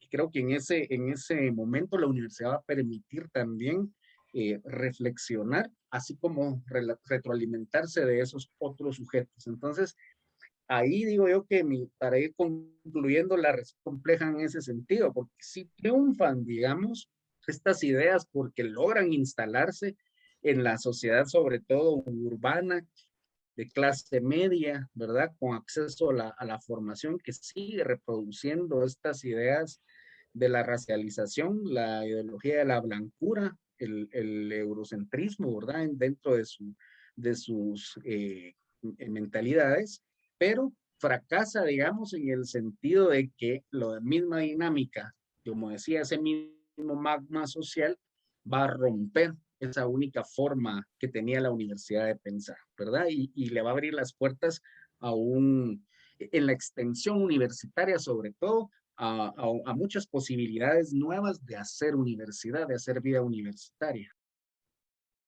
Muchas gracias, Jaime. Y claro, totalmente de acuerdo, ¿no? Que como dice Miriam Aquino aquí en el comentario, ¿no? Creo que resume mucho de lo que acaban de decir ambos.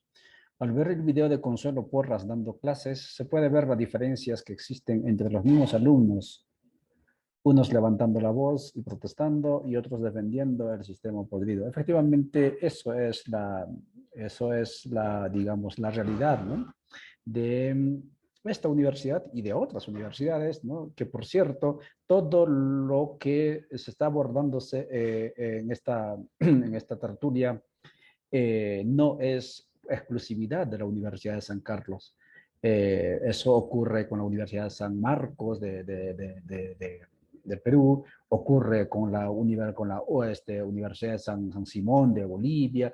Sí, todos han vivido esos diferentes momentos, digamos, altos y bajos, dependiendo desde donde se mire, en la disputa, ¿no? De poder, de la hegemonía académica, digámoslo así, ¿no? De tendencias, pero también política. Estamos conversando, estimados seguidores, con Mauricio y con Jaime sobre universidad y la República Bicentenaria de Guatemala. Finalmente vamos a abordar el siguiente punto, que es si tal vez lo voy a plantear como metodología, ¿no? Como el camino. ¿Cómo puede la universidad acompañar estos nuevos planteamientos, incluso epistemológico, utilizando una categoría, digamos, que no necesariamente se usan en el campo popular, eh, que van surgiendo las propuestas, por ejemplo, de la plurinacionalidad, ¿sí? Las propuestas del buen vivir como horizontes teóricos ya contrarios, digámoslo así, no diría yo, digamos, complementarios, sino contrarios incluso a la modernidad, ¿no? Lo que hablaba de la urbanidad, etcétera, creo yo, Jaime, ¿no? El contrario a eso, ¿no? Se va planteando el buen vivir como un horizonte. El otro elemento es el tema de la pluriversidad, ¿no? Ya no están hablando de un conocimiento, digamos, que en buena medida termine anulando, ¿no? En este caso serían los mayas anulando los otros conocimientos, sino es una pluralidad, ¿no? De versiones, de verdades que tendrían que convivir y por lo tanto estamos rompiendo la matriz monoteísta, digámoslo así, ¿no? De la modernidad, como también campo de construcción de conocimientos, pero también como método único de construcción de conocimientos. ¿Ustedes creen y cómo hacer eso? O sea, entiendo que no se hacen los cambios de noche a la mañana. Entiendo que el hecho de que ustedes estén conversando, y creo que ambos se han presentado, ¿no? Como parte activo del movimiento, en este caso Codeca, ¿no? Y su instrumento político y todo lo demás, es evidencia que efectivamente se está en ese camino, ¿sí?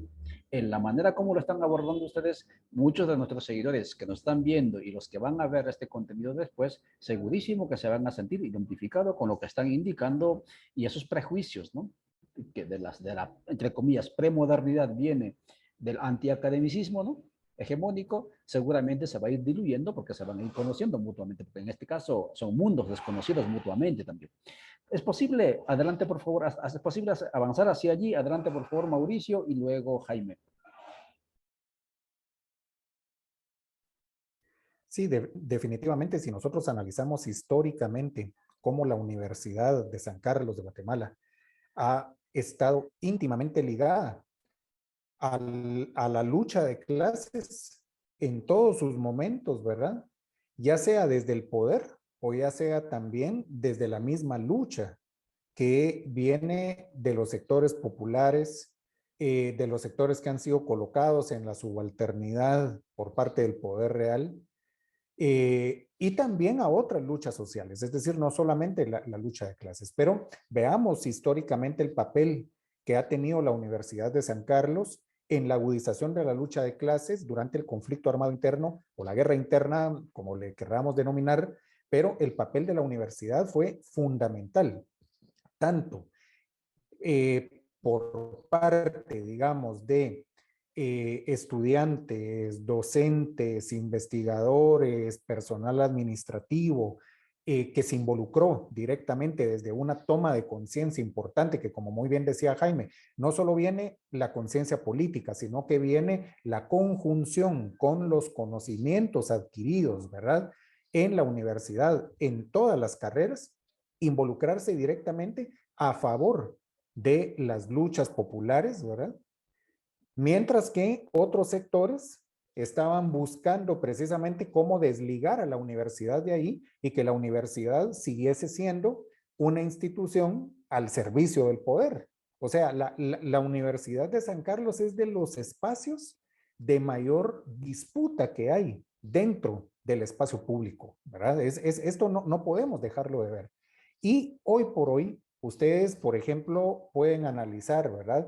¿Cuál ha sido el papel, digamos, de unidades académicas como a la cual nosotros pertenecemos, la Escuela de Historia, que tratamos, a pesar de muchas veces limitaciones de presupuesto, a pesar, digamos, de que la democratización de la universidad a lo interno sigue siendo limitada porque las escuelas no facultativas no tenemos representación en el Consejo Superior Universitario, algo que ya es totalmente inaudito.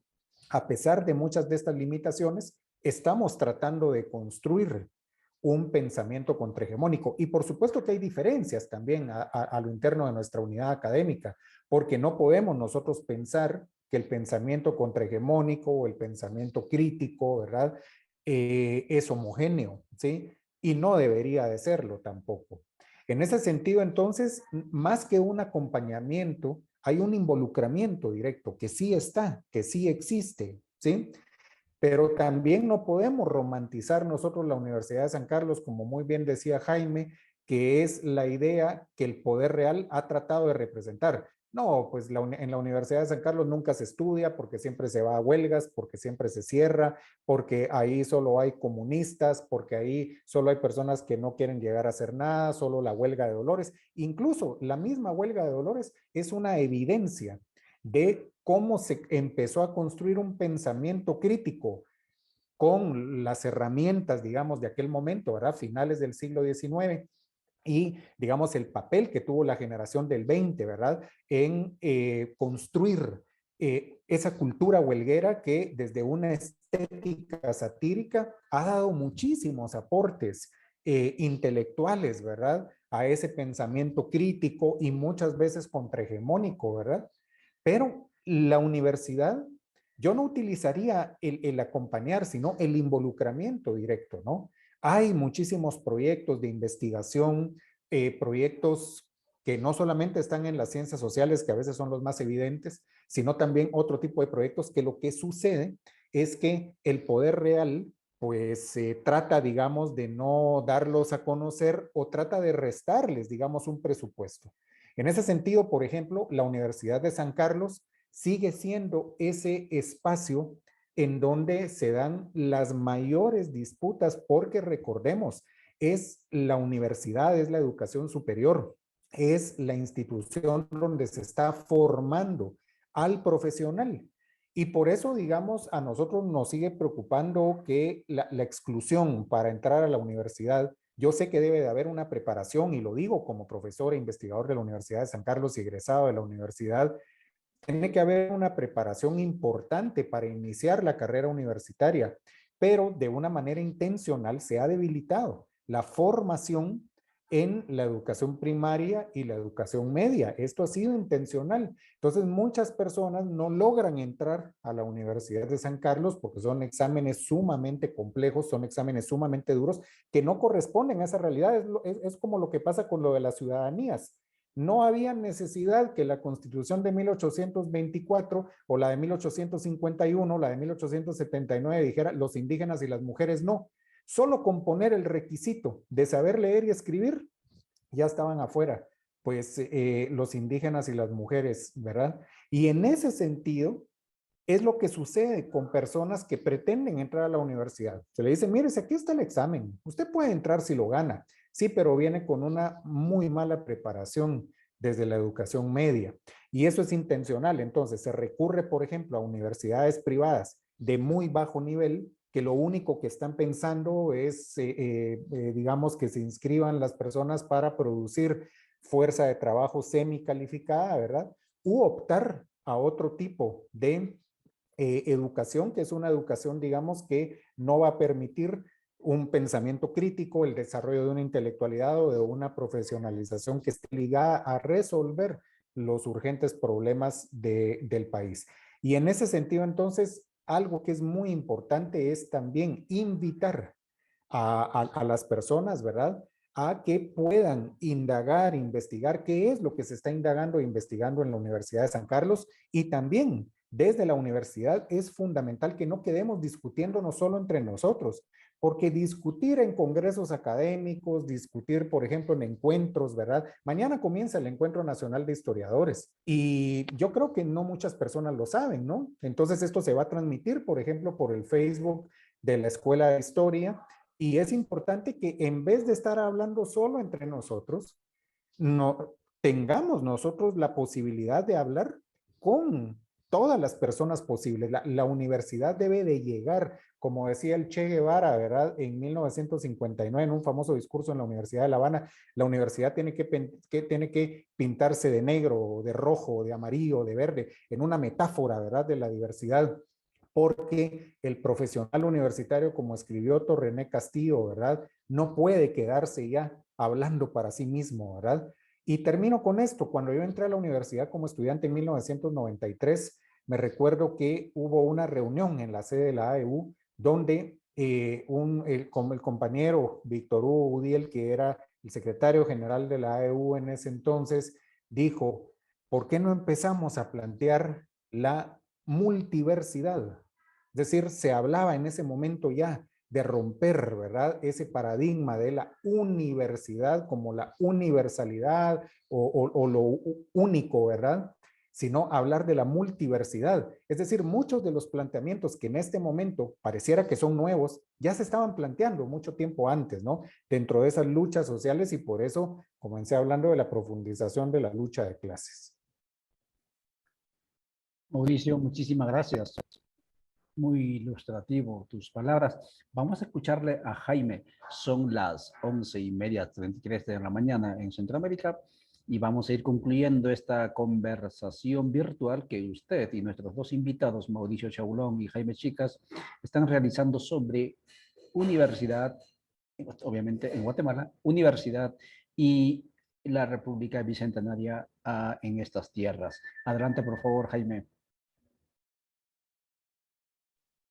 Muchas gracias, Juvenal. Pues yo creo que esto es es una pregunta también bastante compleja, ¿verdad? Creo que tiene varias aristas por dónde entrarle. Lo primero es empezar por las dificultades, ¿verdad? Que creo yo que, como acabamos de hablar hace un poco, pues la universidad es un campo en disputa.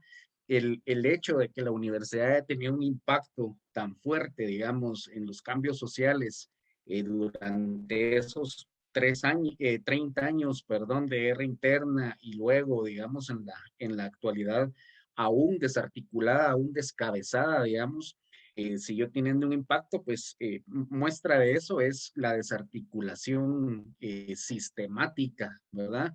Que se ha querido hacer de la universidad, la cooptación, a tal punto que hoy en día tenemos una universidad que ha sido cooptada por las mafias, ¿verdad? Del país, tanto a nivel de asociaciones estudiantiles que tuvimos décadas, ¿verdad?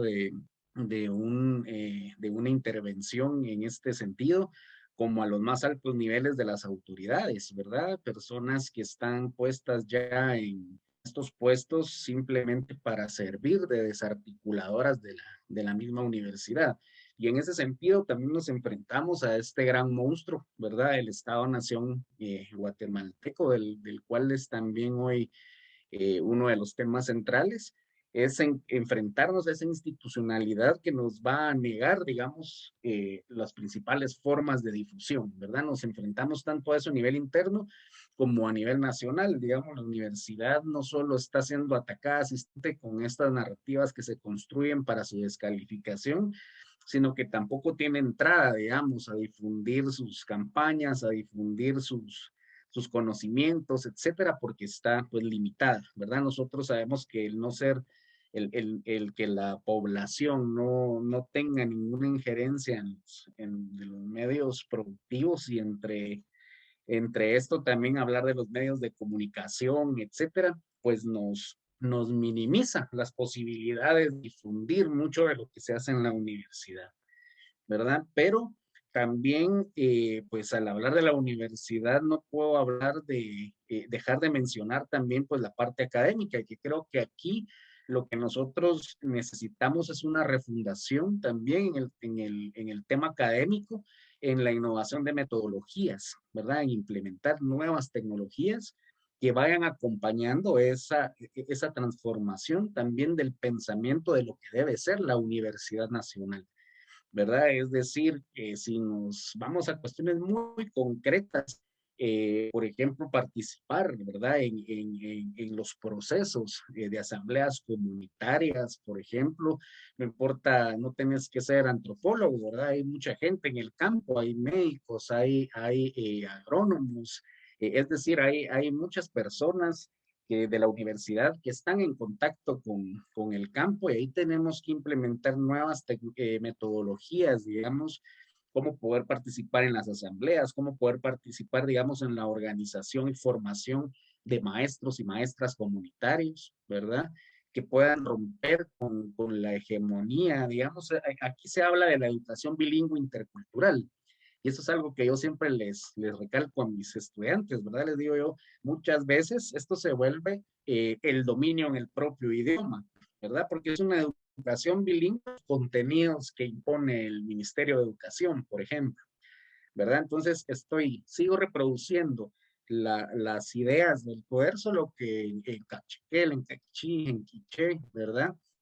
Entonces, ¿cómo podemos romper esto? ¿Cómo la universidad puede aportar a sumarse a la organización y formación de los maestros y hacer ver esto, digamos, y que esas herramientas bilingües realmente sean herramientas de emancipación, por un lado, o poder darle un uso a las tareas para la difusión si no tenemos acceso a las grandes corporaciones, que sabemos que no va a ser así, aprovechar esos espacios, por ejemplo, como lo ha hecho Fejer, ¿verdad? Y algunos otros compas que han tratado de ir vinculando, ¿verdad? Todos estos actores, universidad, movimientos populares, medios de comunicación alternativos, ¿verdad? Para poder llegar también de otras formas a los sujetos vivos, ¿verdad? Que no sea un conocimiento encartonado, archivado, ¿verdad? Como decía Mauricio, que solo se quede como el perro que se muerde la cola, ¿verdad? Sino que sea un conocimiento que llegue a los sujetos vivos. Y yo creo que todo esto pasa por una refundación de la universidad, ¿verdad? En donde toda esta parte teórica metodológica se empieza a replantear, pero también, digamos, en que podamos vincularnos entre nosotros mismos, porque parte de esencial para desarticular cualquier posibilidad transformadora contrahegemónica es la individualización, ¿verdad? La atomización. lo hemos visto a nivel nacional, ¿verdad? En todos los sectores, estudiantil, ¿verdad? Obrero, campesino, en algún momento, ¿verdad? Ahorita se está dando este gran esfuerzo que está liderando COECA también por llegar a generar una nueva articulación seria, pero también a lo interno de la universidad. Entonces, nos puede hacer que la historia, como mencionaba Mauricio, estemos avanzando, ¿verdad? En estas nuevas metodologías, en esta proximidad, en esta transformación, pero, por ejemplo, la Facultad de Agronomía no, ¿verdad? Y se sigue pensando que se va a llegar simplemente a decirle cómo hacer las cosas al campesino, porque yo ya estudié 5 años en mi carrera, ¿verdad? Y creo que los dos tienen saberes muy valiosos, ¿verdad? Entonces, cómo hacer que nos vinculemos, digamos, la carrera de antropología con las personas de agronomía, por decirlo de alguna forma, y que sea una universidad a volver a resanar ese tejido que está roto, ¿verdad? Y que volvamos a encontrarnos dentro de la universidad para poder que esas nuevas metodologías se traduzcan, digamos, en una nueva forma de proximidad y de inmersión social de un profesional comprometido, pero de un profesional también con un respeto a la diversidad que empiece a romper esas formas, esas estructuras mentales que hemos venido hablando desde el principio, ¿verdad? Que reproducimos muchas veces desde la universidad porque están ahí instaladas aún, ¿verdad? Que hay solo una forma. Cómo romper eso. Creo que eso va a pasar por la resanación, digamos, de ese tejido que la universidad de forma violenta, abrupta, ¿verdad? Sufrió durante estas últimas décadas y creo que solo así puede una universidad realmente empezarse a aproximar a qué es esto del Estado plurinacional, ¿verdad? ¿De qué trata?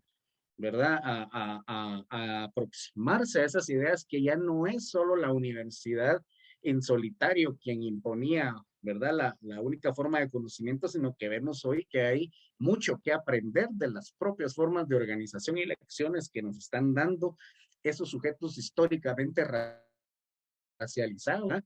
Que hoy son quienes tienen, digamos, la posibilidad real y tienen la batuta de la transformación social, que es un sujeto con posibilidades de transformación reales. Tiene la organización, tiene el planteamiento claro, el proyecto de Estado claro, ¿verdad? Que es romper totalmente con la forma estatal que se tiene para construir algo nuevo. ¿Qué papel tiene la universidad que jugar ahí? Muy grande, ¿verdad? Porque tenemos mucho que aportar, pero va a depender de la forma como nosotros nos aproximemos, nos relacionemos con estos sujetos y digo, han estado fuera para la institución, no para mí como Jaime o para Mauricio, sino hablar de la universidad, ¿verdad? Estos otros, cómo romper, digamos, esa barrera que ha existido y generar una universidad totalmente distinta, que se aproxime desde otras formas y que piense en las relaciones con los sujetos desde otras formas. Yo creo que mientras no se logre hacer eso, los esfuerzos van a ser eh, individuales o de pequeños grupos, digamos, dentro de la universidad, pero no va a ser realmente una universidad, ¿verdad? Un pensamiento, una forma de construir conocimiento institucional la que se aproxima a estos sujetos. No vamos a lograrlo en colectivo, va a ser muy difícil, pero creo yo que sí, también estos ejercicios, estos esfuerzos, este involucramiento que estamos haciendo personas de varias unidades académicas, le van sumando a ese proceso, ¿verdad? De transformación universitaria. Lo complicado es romper, ¿verdad? Esas mafias estructurales que hay en la universidad para poder realmente refundar la Universidad de San Carlos y que sea una universidad nacional popular real, ¿verdad? Muchas gracias, Juvenal, por el espacio que nos da. De esto hay un montón, ¿verdad?, que hablar, pero pues el tiempo es corto y esperamos poderlo ir profundizando en otros conversatorios más adelante. Te agradezco mucho y de verdad admiro mucho este espacio que has construido porque todos hemos aprendido. Es una escuela para todos, ¿verdad? La que tenés y todas en esta serie de conversatorios que estás realizando. Muchas gracias. Jaime, muchísimas gracias. Jaime Chicas y Mauricio Shaulón conversando con ustedes, estimados seguidores, sobre Universidad y la República de Bicentenaria de Guatemala. Voy a ceder el micrófono a Mauricio, luego a Jaime, si tienen algunas ideas conclusivas, despedirse de la audiencia. Acaba de decirlo Jaime, no se van a despedir, vamos a continuar conversando porque el desafío es grande. El bicentenario no termina el 15, comienza, ¿sí? Porque es el 21, todo el 21 todavía queda. Entonces siempre habrá motivos. Y claro, el proyecto, a lo que se han referido en el último punto ambos, ¿no? Esos sueños de cambios, la plurinacionalidad y todo esto, el buen vivir y todo eso, hay que darle argumentos, hay que darle contenido teórico, ¿no? Y eso lo tenemos que construir entre todas y todos, y como acaban de decirlo, no solo acompañando, sino sobre todo constituyéndonos sujetos. Ambos acá en este conversatorio indicaron que la universidad fue un sujeto, ¿sí? Para la constitución de la República, ¿sí?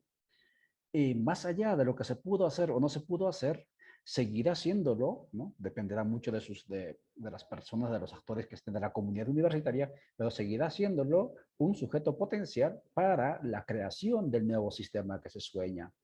Y claro, utilizan el término de la refundación, pero dependerá mucho de la capacidad de la reinvención, ¿no? Que tenga los actores de esta institución para poder hacer este camino, ¿no? Del proceso constituyente. Pero vamos a ir con Mauricio, por favor, tus palabras finales y tu despedida de la audiencia, y luego Jaime, adelante. Sí, muchas gracias, Juvenal.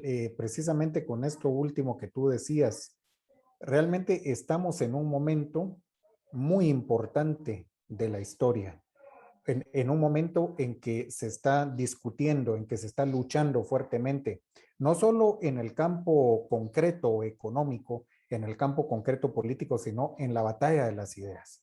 Esa batalla de las ideas que, como muy bien señaló Fidel Castro, es fundamental, y es fundamental sobre todo cuando estamos en desventaja al no tener los medios de producción o los medios de comunicación como sí lo tiene, digamos, el poder hegemónico.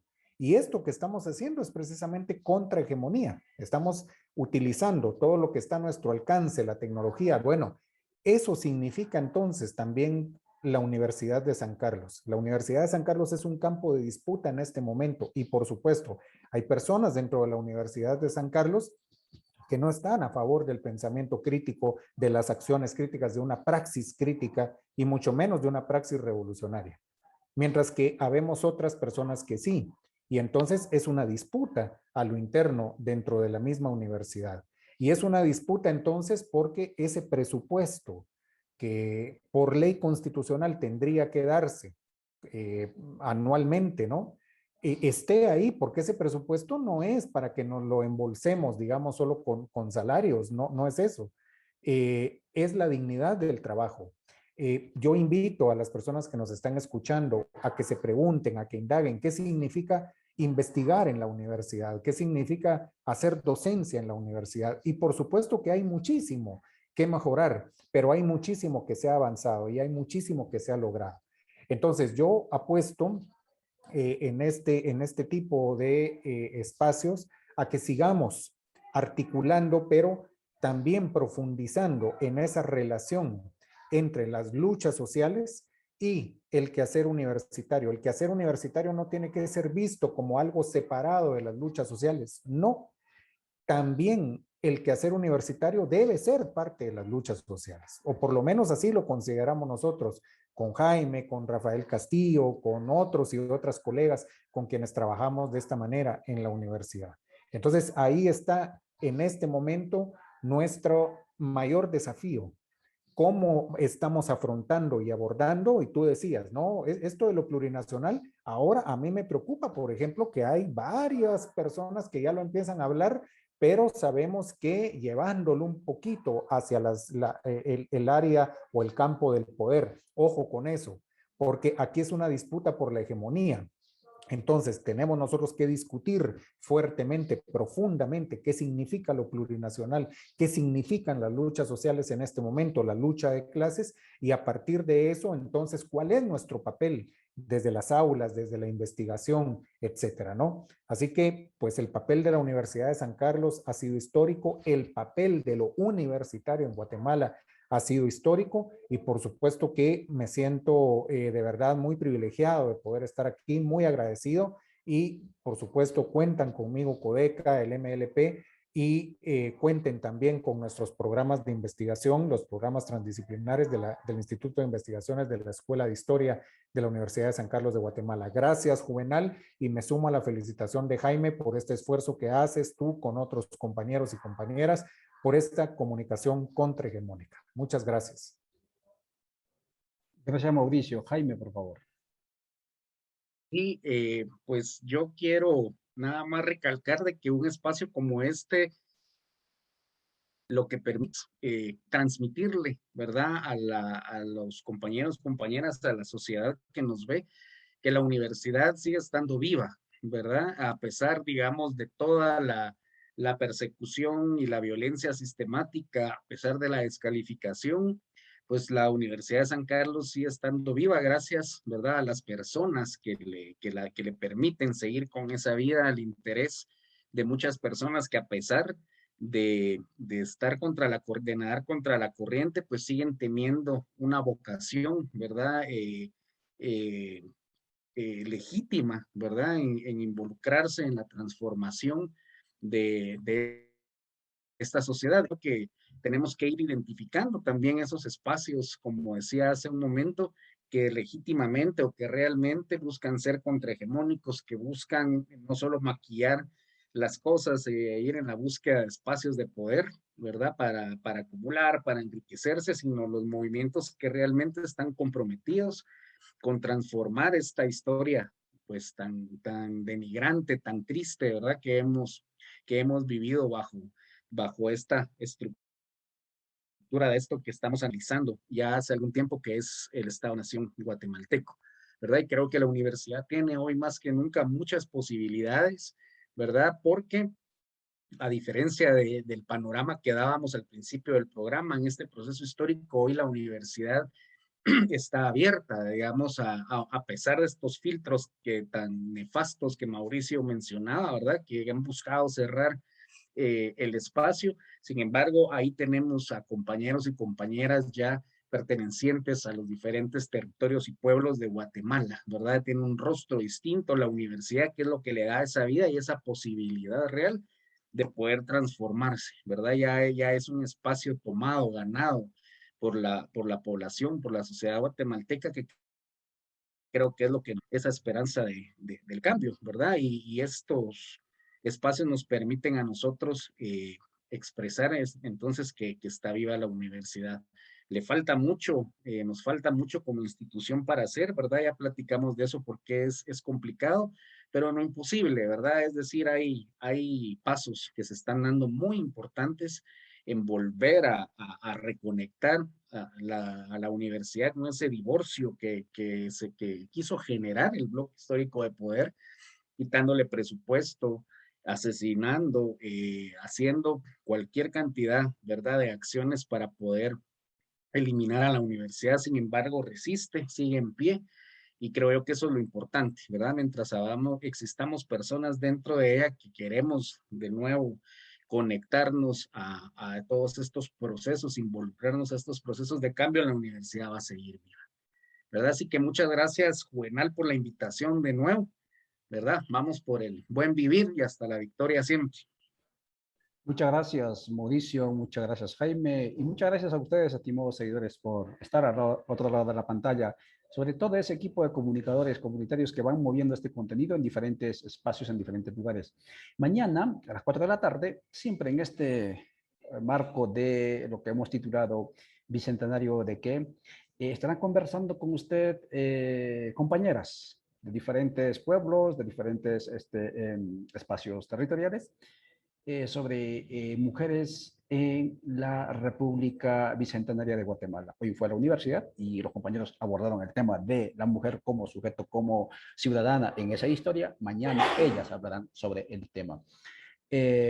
Pasado mañana, lo que decíamos anteriormente, hay acciones colectivas en diferentes puntos del país, ojalá con todas las medidas de bioseguridad por el problema que estamos viviendo, manifestando, expresando su sentir frente a la conmemoración de los 200 años y seguramente también anunciando, ¿no? Reiterando esta propuesta de la Asamblea Constituyente en todo el país. Desde las 7, 8 de la mañana va a haber movilizaciones. Y en la tarde, el día 15, hablaremos, es decir, pasado mañana, con Ramón Grosfogel sobre el tema del Bicentenario, porque el tema es a nivel de la Via Yala, ¿no? La mayoría, que este año ya les mencioné los 5 o 6 países que estamos en esta conmemoración. Y en la tarde, un poquito más tarde, eso de las 4 de la tarde, va a estar también con nosotros hablando del tema del Bicentenario y pueblos indígenas, la plurinacionalidad, Demetrio Cortí, uno de los reconocidos también en este.